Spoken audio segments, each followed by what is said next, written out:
Amin Oumlil, vous sortez d'une audition publique et contradictoire au Sénat, organisée par l'Office parlementaire d'évaluation des choix scientifiques et technologiques, présidé par Cédric Villani.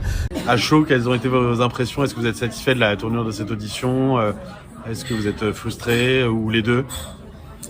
Eh bien, cette audition, elle mérite d'avoir organisé cet échange contradictoire. Donc c'est le premier. Pourtant, on demandait cette audition contradictoire depuis plusieurs mois. Et je pense qu'on ne serait pas là aujourd'hui si ça avait été fait suffisamment tôt. Mais en tout cas, l'Office parlementaire d'évaluation des choix scientifiques et technologiques a eu le mérite de le faire. Il y a eu des points intéressants qui ont été soulignés. Mais je pense que le temps a manqué pour pouvoir développer davantage et de répondre à des questions qui sont restées sans réponse. Cédric Villani, le président, était attaché à ce qu'il y ait un véritable contradictoire, malgré les limites du format qui impose, qui ne permet pas des échanges, des allers-retours infinis. Vous avez eu le sentiment que ça a été possible et fructueux ou que c'était plutôt un dialogue de sourds? Moi, je pense que les personnes, enfin les représentants des institutions de la vaccination notamment, eh bien, ils ont tenu plutôt des affirmations pour nourrir une appréciation d'ordre général. Voilà. Et je pense que les trois personnes, professeur Allard, Dr Sonnier et puis moi-même, je pense qu'on était plutôt sur les faits. Et de toute façon, les gens, ils pourront apprécier d'eux-mêmes. Et en tout cas, c'est enregistré. Et donc maintenant, c'est disponible. Donc c'est un premier pas. Et j'espère qu'il y aura d'autres confrontations sur une durée un peu plus longue. Et voilà. Les esprits se sont un peu échauffés avec le professeur Alain Fischer, même si l'échange est resté courtois.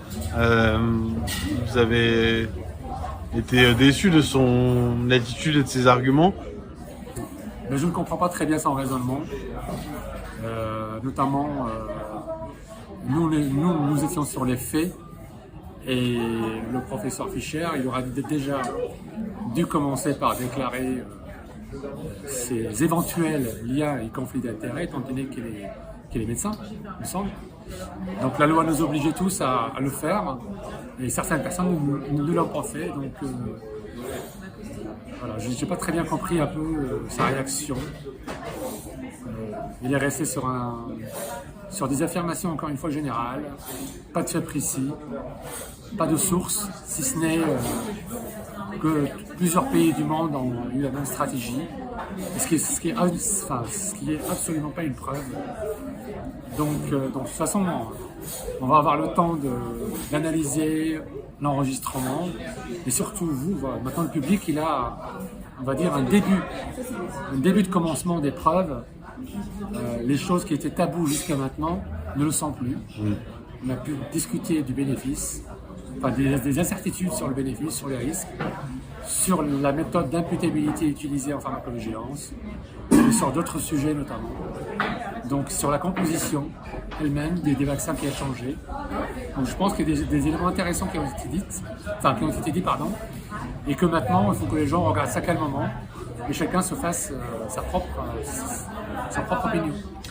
Vous avez publié un rapport de 92 pages qui était destiné donc à cet office parlementaire, sur lequel vous avez été auditionné à huis clos, vous seul, avant cette audition contradictoire. Là, vous aviez eu plus de temps, plus d'une heure, je crois.